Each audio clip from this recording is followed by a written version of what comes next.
Bonjour et bienvenue. Aujourd'hui, on va s'attaquer à l'un des indicateurs les plus, les plus fascinants de la finance, l'indice VX. On l'appelle souvent l'indice de la peur. On va voir ensemble ce qui nous dit vraiment sur l'état d'esprit des marchés et puis surtout s'il mérite vraiment ce surnom un peu dramatique. C'est la grande question, n'est-ce pas? Celle qui obsède un peu tout le monde en finance.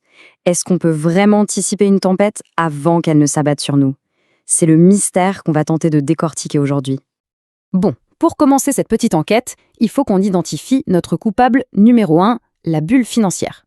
Un phénomène qui, en réalité, est aussi vieux que les marchés eux-mêmes. Alors une bulle, qu'est-ce que c'est concrètement?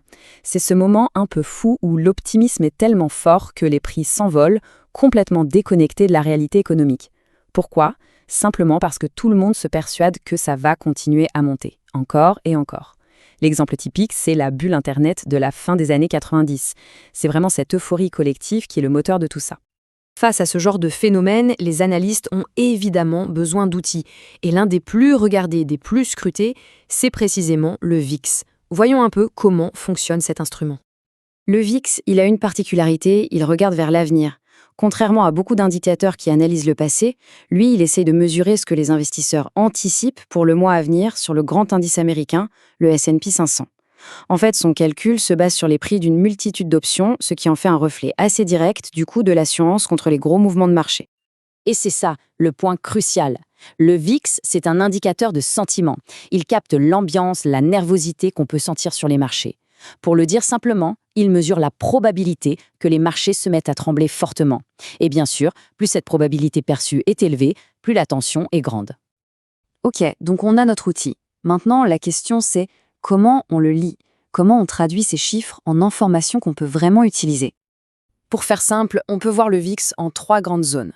Quand il est sous la barre des 20, on peut dire que c'est le calme plat. La confiance règne.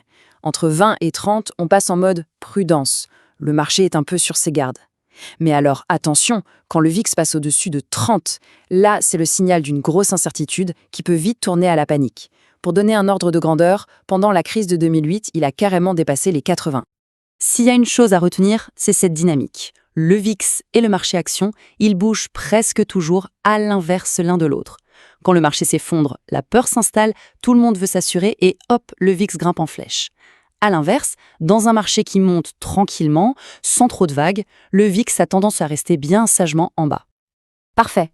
Maintenant qu'on sait lire cet indicateur, retournons à notre enquête. Comment est-ce que le VIX peut nous donner des indices, des pistes sur la formation d'une bulle ou sur son éclatement imminent? Le tout premier indice, c'est le plus subtil. C'est ce qu'on appelle le signal de complaisance. C'est quand le VIX reste anormalement bas, pendant une très longue période. Ça peut vouloir dire que les investisseurs sont devenus trop confiants, qu'ils sous-estiment complètement les risques. Et cette absence de peur, cette espèce d'euphorie générale, c'est le carburant parfait pour une bulle. L'exemple le plus parlant, c'est la crise de 2007. Pendant des années, alors que les risques s'accumulaient dangereusement dans l'immobilier, avec les fameux subprimes, le VIX, lui, restait au plus bas. Il signalait une confiance qui, quand on y repense aujourd'hui, était totalement déconnectée de la réalité qui se préparait. Le deuxième indice, lui, il est beaucoup plus facile à voir. C'est le signal de panique. Une montée soudaine, verticale du VIX, c'est une véritable sirène d'alarme. Ça veut dire que le doute s'installe en masse, que la peur est en train de prendre le dessus sur la confiance. C'est souvent l'un des tout premiers signes que la bulle est en train de se fissurer et que tout le monde commence à chercher la sortie en même temps. Alors, au final, après toute cette enquête, quel est notre verdict? Est-ce que le VIX est l'outil miracle pour prédire les crashs? Je crois que la meilleure façon de le voir, c'est la suivante. Le VIX est un excellent baromètre du sentiment de marché. C'est un thermomètre de la peur qui est incroyablement réactif. Mais il ne faut surtout pas le prendre pour une boule de cristal qui pourrait prédire l'avenir avec certitude. Donc, pour résumer, le VIX est un outil très puissant, mais il faut s'en servir intelligemment. Il est hyper efficace pour repérer ces moments de confiance un peu aveugles qui préparent le terrain des bulles et pour sentir les premiers frissons de panique. Mais il doit absolument venir en complément d'autres analyses. Ce n'est pas une solution magique. Et tout ça nous amène à la question finale, une question pour prolonger la réflexion. Avec tout ce qu'on vient de se dire, quel message le niveau actuel du VIX est en train de nous envoyer là, aujourd'hui, sur l'état d'esprit des marchés? La réponse est probablement bien plus complexe qu'il n'y paraît.